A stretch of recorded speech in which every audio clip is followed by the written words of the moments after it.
Right, hi everybody, welcome back. This is my second video on topic 5.2. The first video referred to terrestrial farming systems or food production systems, and this second one I want to refer to food choices.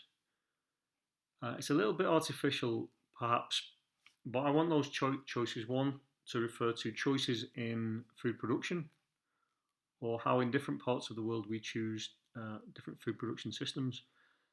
And then secondly, how we as consumers have choices over what food we actually purchase or consume. I want to split it up into four sections basically, and you can see those topics above my head. Number one, the choices we make in terms of food production. Number two, how inequalities exist around the world in terms of food production. Number three, the amount of food wastage, which is huge in MEDCs and even larger in LEDCs. And then finally, some ideas about how we can approach sustainable food production systems. Okay, so let's take a look at the syllabus. These are the parts that were left after I cherry-picked various topics for my first video on topic 5.2. So the things that we've got left to think about are number one, how and why inequalities in food production and distribution exist globally. Secondly, the amount of food waste in LEDCs and MEDCs. Next, the socio-economic, cultural, ecological, political and economic factors that might influence choices of food production systems. I think we'll largely leave that to discuss in the classroom, but we can just touch on that. And how those factors can either prevent or lead us towards sustainable food choices. Next, cultural choices may influence societies to harvest food from high trophic levels. That's a statement in fact that's largely referring to the idea that richer countries and newly industrialized countries now, people expect a more meat-rich diet, which means we are taking this food from higher trophic levels. We discussed it slightly in the first video. And then finally, I won't read through these, but some points about how we can increase sustainability of food production. As usual, you can read through the application of skills, but I think we'll leave that to discussion in the classroom. Okay, before I continue, it's worth just recapping some of the main ideas from the first video, briefly, I hope. Number one, intensive farming. Intensive farming is food production systems that involve large inputs of labour and materials like fertiliser and pesticides, and they make very efficient use of the land available. Very often that can mean, as you can see here, monoculture, which is the growth of one single crop.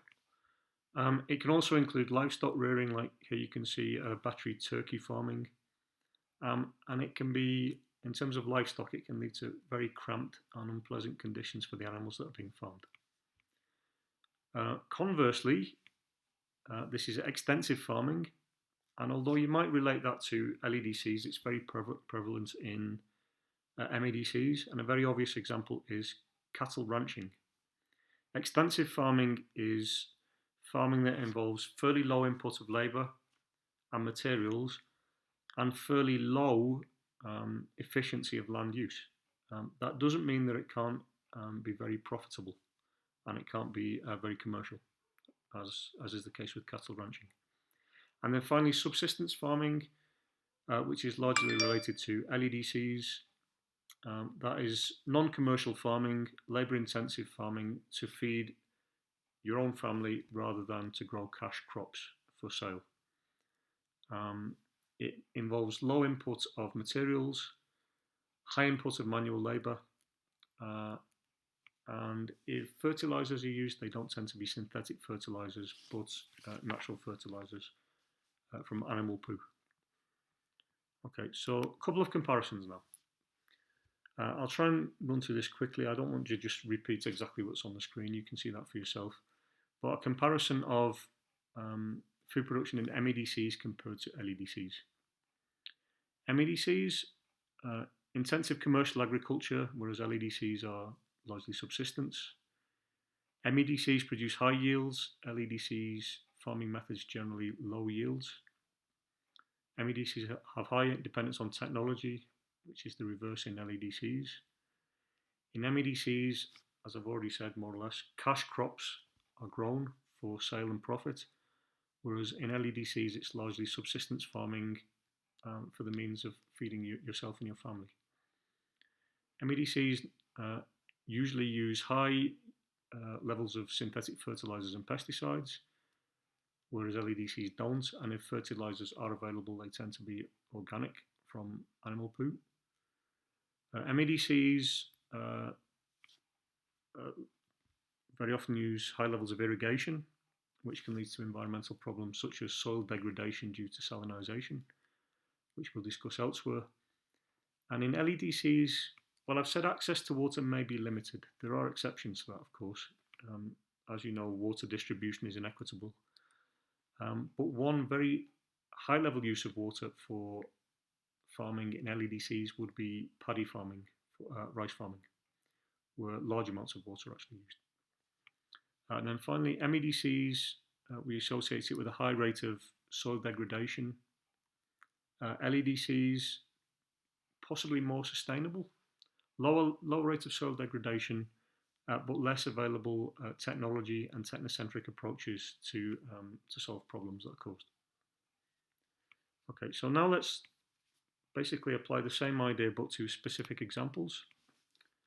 So this is perhaps a little bit repetitious, but in MEDCs, if you consider how a staple crop like wheat is produced, for example in the US, we can compare it to a staple crop like rice in paddy farming in Southeast Asia.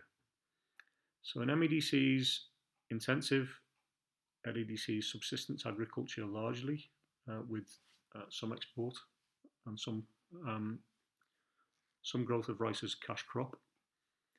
In MEDCs, very, very large scale farms, generally around 200 hectares in the US, which is huge. LEDCs in comparison, generally less than 2 hectares per farm, small farms. We associate MEDCs with monoculture. One single crop is grown over huge swathes of land, whereas LEDCs, because of its nature of subsistence farming, in order to make the land efficient use of the land, largely that involves polyculture and also the use of or the raising of livestock at the same time. We can discuss that in a bit more detail with specific examples. MEDCs depend on high levels of mechanization and therefore low use of manual labour. And although these farms are of huge scale, like I said, 200 hectares, there might be only a few people working on that farm at any one time. In comparison, LEDCs are, well, subsistence farming is very labour intensive and it involves a lot of labour possibly from the same family and in many cases from children. Wheat in the US is grown as a cash crop, whereas rice in Asia, well, may be grown as a cash crop but largely used to feed families. As we've already said, MEDCs have high levels of synthetic fertilizer and pesticide use, whereas LEDCs don't, or in this case, in paddy farming, they don't. And in MEDCs, in order to grow wheat, we associate that with being very energy intensive. And in comparison, paddy farming in Southeast Asia will be very labour intensive. Okay, I hope you can go back through that yourself and put a bit more detail on there. And again, in the classroom, not now, but in the classroom, we'll look at specific examples and I can show you some videos of these farms actually in use. Okay, then a couple of ideas just to finish off. Number one, the syllabus asks us to consider food inequality around the world.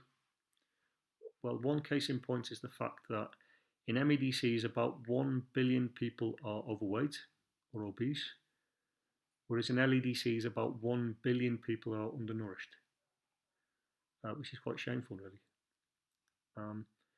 Food production is inequitable in terms of how it's produced. We've already said that maybe that inequality is due to the nature of the crop. In MEDCs, cash crops, which are not grown to feed your family or people in the locality largely, but for cash crops and for sale. What can we say? Food production is also inequitable within specific countries. Obviously, some countries, all countries really, have areas that are more suitable for farming and growing crops than others. That can depend on changes in climate, changes in soil quality, land availability, and water availability. That's not equitable within one country or between countries. And that inequality or inequitability is also further affected by poverty in different areas and conflict either within countries or between countries.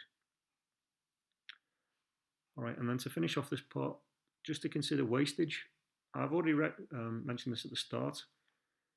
Again, quite shameful, about 30% of food in MEDCs goes to waste. But even worse, about 80% of all the food grown in LEDCs goes to waste. For different reasons. In MEDCs, waste occurs at the consumer end of the chain. Many supermarkets waste food before it even goes on display because it doesn't look right, and it's felt that the consumers won't want to buy food that doesn't look particularly nice. Globally, in MEDC, supermarkets throw away about 1.6 million tonnes of perfectly edible food every year. This wastage in MEDCs is driven by over-ordering in restaurants, large portions that maybe a normal person can't really eat, over-purchasing by supermarkets perhaps, consumers being very concerned about buying food that looks nice but also is within a specific sell-by date, which in some cases is very artificial. If we compare that to LEDCs, food wastage is not at the consumer end of the chain, but at the producer end of the chain, largely. So there's big problems of losses to pests. You could say possibly due to a lack of access to insecticides and pesticides.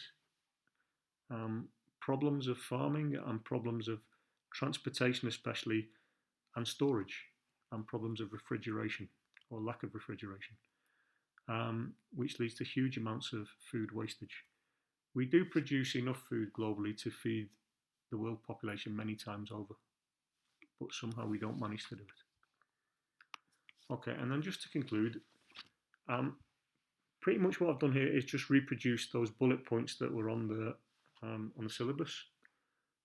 Statements of fact that we'll just read through, I think. So ideas about how we may approach sustainability in food production. Well, we could alter human activity to try to reduce the amount of meat consumption and try to eat foods from lower down at lower trophic levels. We should try to increase our consumption of locally grown produce, and maybe organically grown food produce. That's a bit of a debate whether that's actually an efficient use of land if we move towards organic food production. Governments can improve the accuracy of labelling on food to help consumers to make informed choices. Obviously, that's an issue in MEDCs as opposed to LEDCs. Governments can monitor and control standards and practices in farming to improve efficiency and the quality of food that's produced, and maybe to try to regulate the amount of waste, especially by supermarkets. A strange one, but the syllabus suggests that farmers can plant buffer zones around land to try to prevent nutrient runoff and the problems that causes. Possibly an easier thing is to regulate the use of fertilisers and make sure that fertilisers are used more efficiently. And then finally, I've added this one myself, based on what I said on the previous slide. It's going to be very important to try to reduce this huge amount of waste to try to approach sustainable food production. And one of the easiest ways to do that is to improve transportation of food and storage of food and refrigeration of food in LEDCs. Okay, I think I've come to the end of my notes. As I said previously, this is quite a hodgepodge of ideas in this final video, but I hope that was helpful, and we'll discuss this further in the classroom. All right, take care everybody, and goodbye for now.